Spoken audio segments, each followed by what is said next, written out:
Et nous, on se cachait.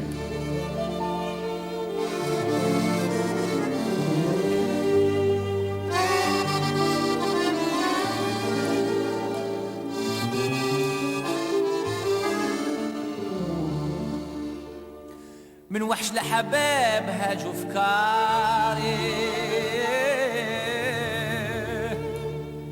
وفرقوا بطال عليا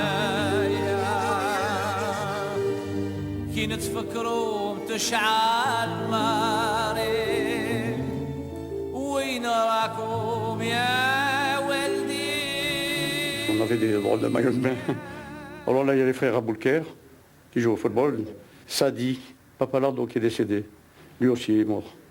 Et ça, c'est des copains de quartier que nous allons au bain Nelson prendre des bains. Des très bons copains. On se regroupait tous les amis, puis voilà. Ah ouais. Ce sont tous... On n'avait pas ni... On se mélangeait tous. Hein. Moi j'habitais, il y avait des Arabes et des Juifs. Hein. On était des enfants pas de la rue, mais enfin, on se côtoyait. On jouait au football ensemble. Le premier contre-terroriste qui était avec moi, Martial Sansoni, c'est l'équipe de l'ARSTA où je travaillais, mais c'était l'équipe qui réglait, les électriciens qui réglaient les lignes aériennes. Ça, ce sont des copains, vous voyez, il y a même un arabe. Mustapha, on l'appelait Gaston. Vous aviez un projet politique? Non, on ne faisait pas de politique, moi j'étais dans le quartier ouvrier. Hein, Qu'est-ce que vous cherchiez? Nous, on voulait rester en Algérie. Hein, on voulait rester en Algérie, l'Algérie c'était la France, on est né là-bas, 3 générations, mon père est mort là-bas, et on voulait rester sur la terre, on croyait qu'elle appartenait à la France. Et voilà, on reste là. Vous aviez déjà tué quelqu'un avant? Non, jamais. Comment ça a été la première fois? C'était... Non, normalement. Normalement. J'étais parce que nous étions... Mes collègues m'attendaient dans la voiture. Bon, c'était un peu embêtant d'aller les flinguer un mec. Et on sachait ce qu'ils faisaient eux aussi. Hein.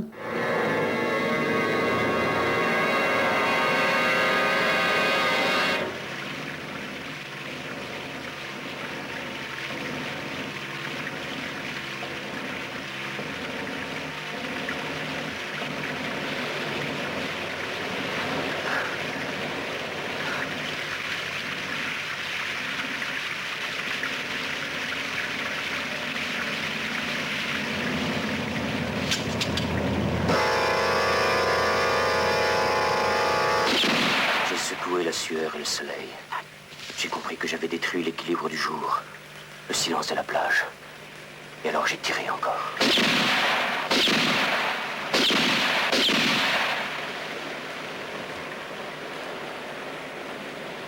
Et c'était comme 4 coups brefs que je frappais sur la porte du malheur.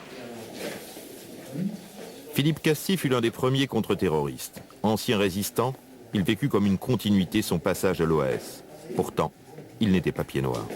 Alors ça, c'est le tableau que j'ai d'abord peint en prison. J'ai fait mon autoportrait dans une toute petite glace.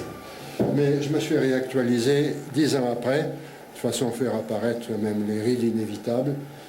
Mais depuis lors, je ne l'ai plus réactualisé, il restera comme ça. Alors, il y avait le pull qu'on avait en prison et la chemise qu'on avait en prison ici, à Saint-Martin-de-Ré. Moi aussi, je voulais faire quelque chose. J'étais quand même spécialiste en combat clandestin, en explosifs. Et c'est justement pour ça qu'un beau jour, en 1956, Weber m'a dit, mais écoute, on ne sait pas très bien, on a un explosif formidable, mais pour le mettre en route, on aurait besoin de conseils techniques. Est-ce que tu pourrais pas venir avec moi? Je vais te présenter un type extraordinaire qui s'appelle René Kovacs. C'est le patron et il y avait beaucoup de respect pour lui. Alors évidemment, je me suis laissé tenter. L'objectif, c'était quoi? L'objectif, c'était Place La Vigerie, une réunion FLN que la police, par l'intermédiaire de Norbert Gazeux, nous avait signalée. Bon, évidemment, ça a été une explosion assez extraordinaire. On n'a jamais su quel était le bilan exactement. Et puis ensuite, bien d'autres, les pieds noirs attendaient les bombes du samedi parce que ça leur redonnait confiance un petit peu. Ils savaient qu'ils n'étaient pas tout seuls et que quelque chose se tramait. Les bombes du samedi, c'est-à-dire? Eh bien, c'est-à-dire que nous signalé des objectifs, l'écart Soufi, bien parce qu'on travaillait. Je travaillais, moi, je vivais pas de mes rentes à cette époque. Donc les attentats étaient le samedi parce que c'était le samedi, oui. parfois extraordinairement le soir, un jour de semaine, mais enfin il fallait aussi accomplir son travail. Les pieds noirs avaient l'habitude, samedi, qu'est-ce qui va se passer? Eh bien voilà, samedi, il y a telle et telle chose qui ont sauté. Ce que disent les gardiens qui étaient tenus en respect par les armes que portaient les terroristes, ils ont dû vraisemblablement, à mon avis, jeter une grenade qui a enflammé la... En Algérie, les attentats rassurent les pieds noirs. Mais à Paris, ils donnent des idées à tous ceux qui voient dans la manipulation des contre-terroristes un moyen d'accéder au pouvoir. Qui vous aura relaté l'activité terroriste au cours de la nuit dernière à Alger. Ici, Alger, Europe numéro 1. Quel était l'objectif de ces attentats? D'abord, il fallait tout d'abord que la peur change de camp. Et puis nous attendions aussi qu'on vienne nous contacter. Les gouvernements de la 4e République se succédaient à vue d'œil. Et il fallait aussi changer la face des choses. Et que la France prenne une position beaucoup plus rigoureuse et beaucoup plus ferme concernant nos départements d'Algérie. Et donc on attendait qu'on vienne nous contacter, et c'est ce qu'on n'a pas manqué de faire. J'ai passé mon temps à voir les uns et les autres et à constituer une espèce de comité secret pour le retour du général de Gaulle avec la formule suivante: